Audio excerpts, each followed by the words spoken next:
Preliminary Provisions. Cyber Law in the Philippines. Republic Act No. 10175, otherwise known as Cybercrime Prevention Act of 2012. Pursuant to the authority of the Department of Justice, Department of Interior and Local Government, and Department of Science and Technology, under Republic Act No. 10175, otherwise known as the Cybercrime Prevention Act of 2012. The following rules and regulations are hereby promulgated to implement the provision of said Act. Rule 1, Preliminary Provisions. Section 1, Title. These rules shall be referred to as the implementing rules and regulation of Republic Act No. 10175 or the Cybercrime Prevention Act of 2012. Section 2, Declaration of Policy. The state recognizes the vital role of information and communication industries such as content production, telecommunications, broadcasting, electronic commerce, and data processing in the state's overall social and economic development. Section 3, Definition of Terms. The following terms are defined as follows. 1. Access refers to the instruction, communication with storing data in, retrieving data from, or otherwise making use of any resources of a computer system or communication network. Act refers to Republic Act No. 10175 or the Cybercrime Prevention Act of 2012. C. Alteration refers to the modification or change in form or substance of an existing computer data or program. The Central Authority refers to the DOJ, Office of Cybercrime. Punishable Act on Cybercrime. 1. Offenses against the confidentiality, integrity, and availability of computer data and systems. 2. Computer-related offenses. 3. Content-related offenses. Offenses against the confidentiality, integrity, and availability of computer data and systems. 1. Illegal access or hacking. The access to the whole or any part of a computer system without right.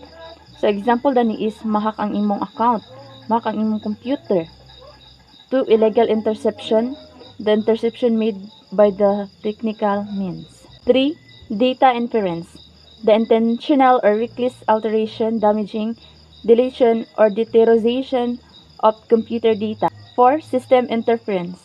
The intentional alteration or reckless hindering or interference with the functioning of a computer or computer network. 5. Misuse of devices.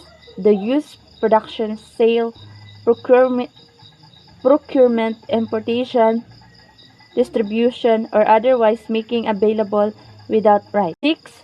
Cybersquatting. The acquisition of a domain name over the internet in bad faith to profit, mislead, destroy reputation, and deprive others from registering the same. Computer-related offenses. 1. Computer-related perjury. The crime of falsely making or copying a document in order to deceive people. So, it means is, example dani is kanang erison imong kuan, kanang, simple ilisdan ba, example, kanang, ang 1,000, dungagan siya og 0, or panaon ang 0 para ma-make siya ang 1,000, mahimo siya, kung dungagan og 0, mahimo siyang 10,000. To deceive people. Computer-related fraud, the crime of using dishonest method to take something valuable from other person through internet or computer. O pamaagi gyapon sa computer is kanang makabuhat og inani nga crime ang mga tao. Dishonest method. Computer-related identity theft, the intentional acquisition, use, misuse, transfer, possession, alteration or deletion of information belonging to other, whether natural or juridical, without right. So, ang example dani is kanang sa imong sa social media ko ano imong picture dayon imo ang tuog lahi nga account tapos magpa-as if dayon nga ikaw. Number 3, content-related offenses. 1. Cybersex. The willful engagement, maintenance, control, or operation, directly or indirectly, of any lascivious exhibition of sexual organs or sexual activity with the aid of computer system for favor or consideration. These are common. Kanang ang example dani is kanang ang uban man gyud is kanang pambaligya nila, example kanang bugaw, bata ang gamiton para kanang magpakita-kita sa mga laway nga mga literato sa internet para makakwarta sila. Child pornography.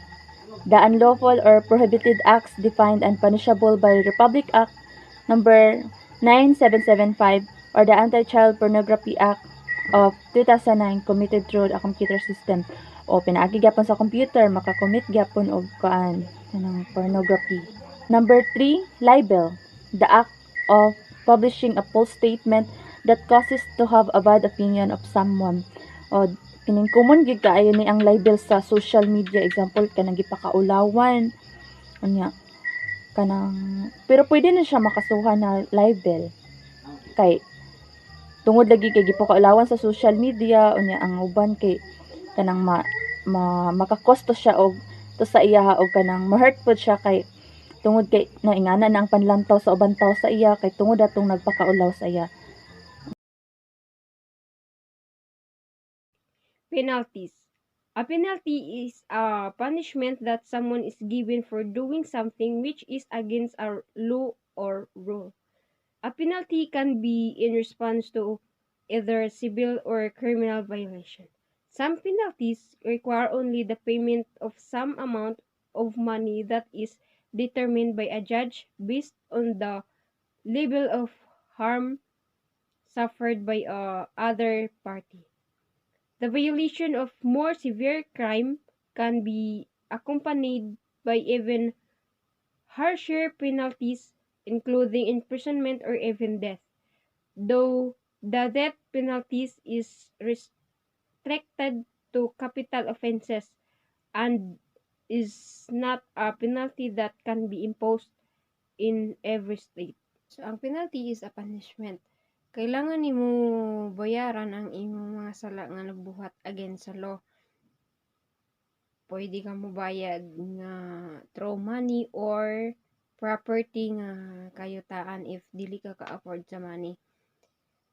Priso ka ug makabayad pa gyud ka sa mga damages nga imong na damage.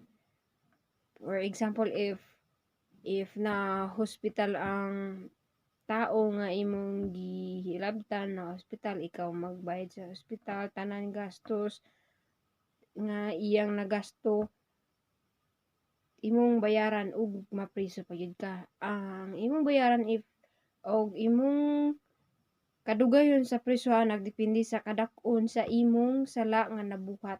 If dako na kayo imong sala nga nabuhat, ang imong penalty is death. Ang penalty is nagdepende sa kadak-on nga imong sala. Mao ra to imong bayaran ug mao ra imong kadugayon nga ma-priso sa prisuhan. Types of cybercrime and their penalty. Illegal access, illegal interception, data interference, system interference, cyber squatting, computer-related forgery, computer-related fraud, computer-related identity theft, and cyber sex. Kining 9 ka types of cybercrime, ilang penalty is parehas ra.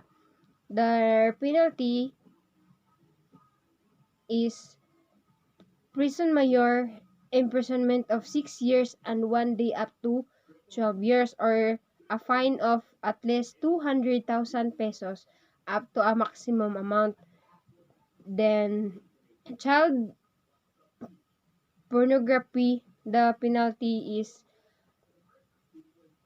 penalty to be imposed shall be 1 degree higher than the provided for in Republic Act of 9775 if committed through a computer system. Ang penalty sa libel is penalty to be imposed shall be 1 degree higher than that for by a revised penal code as amended and special laws as the case may be. So, ang penalty is nagdepende kung unsa nga crime imong na buhat, nagdepende unsa kadakaon ang penalty nga imong bayaran. Section 10 Law Enforcement Authorities. The National Bureau of Investigation or NBI and the Philippine National Police or PNP shall be responsible for the efficient and effective enforcement of the provision of this act. The NBI and the PNP shall organize a cybercrime unit or center manned by special investigators to exclusively handle cases involving violation of this act. So, ang NBI or ang PNP kanang responsible sila dani nga act to manage or organize to investigate this kanang act. Enforcement and implementation. Duties of law enforcement authorities. Enforcement and implementation. Duties of law enforcement authorities. To ensure that the technical nature of cybercrime and its prevention is given focus and considering the procedures involved for international cooperation. Law enforcement authorities, specifically the Computer or Technology Crime Division or units responsible for the investigation of cybercrime, are required to submit timely and regularly report including pre-operation, post-operation, and investigation result and such other document as may be required to the Department of Justice for review and monitoring. So, ang law enforcement ga-ensure or ga-focus kung unsaon nila pag-undang or pagsugpo ang cybercrime. Ga-focus pud sila sa safety sa mga user sa internet. Ang pre-operation, i-monitor nila if naay crime mahitabo. Ang post-operation pod, i-check nila weekly if gataas ba ang crime nga agkahitabo sa cybercrime or sa internet.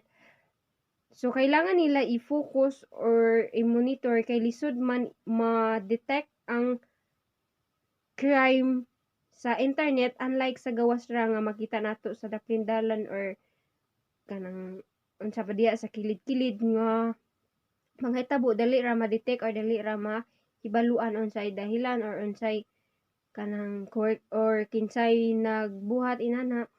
And so sa internet kailangan nila i-focus or i-monitor permi para mahibal-an nila kung unsay angay buhaton sa pag-avoid sa cybercrime. Jurisdiction. Nay upat ka klase ang jurisdiction. Mao ni siya jurisdiction over subject matter, jurisdiction over the person of the accused, jurisdiction over the territorial, and jurisdiction of criminal court. Pero ang jurisdiction nga nag-focus is about sa cybercrime. O mao ni ang explanation sa Book of Cybercrime. Jurisdiction. The regional trial court shall have jurisdiction over any violation of the provisions of this act, including any violation committed by a Filipino national regardless of the place of commission. Jurisdiction shall lie if any of the elements was committed with the Philippines or committed with the use of any computer system wholly or partly situated in the country, or with by such commission any damage is caused to a natural or juridical person who, at the time of the offense was committed, was in the Philippines. There shall be designated special cybercrime courts managed manned by special trained judge to handle cyber cases. So, nag-base na siya diretso sa regional trial court kay cybercrime naman nag-focus ang iyang offenses. So, ang jurisdiction daw is sa pagdungog sa kaso og paminaw, pero nakadepende kung unsay kaso ang na-commit. Pero sa atong i-explain karon is about sa cybercrime. So, ang cybercrime is regional trial court na siya ang iyang jurisdiction tungod kay ang penalty is more than 6 years man. Ang requirement sa regional trial court is if ang kaso is more than 6 years. So diha siya dunggon o paminawon ang Pilipino if makakommit siya og cybercrime was committed in Philippines. Tapos naay cybercrime court especially trained by the judge. So sila ang mga expert about sa cybercrime nga pag-process kay about man security system ang ilang eskwelahan, so sila gid nakabalo about sa cybercrime. And that's all. Thank you, sir.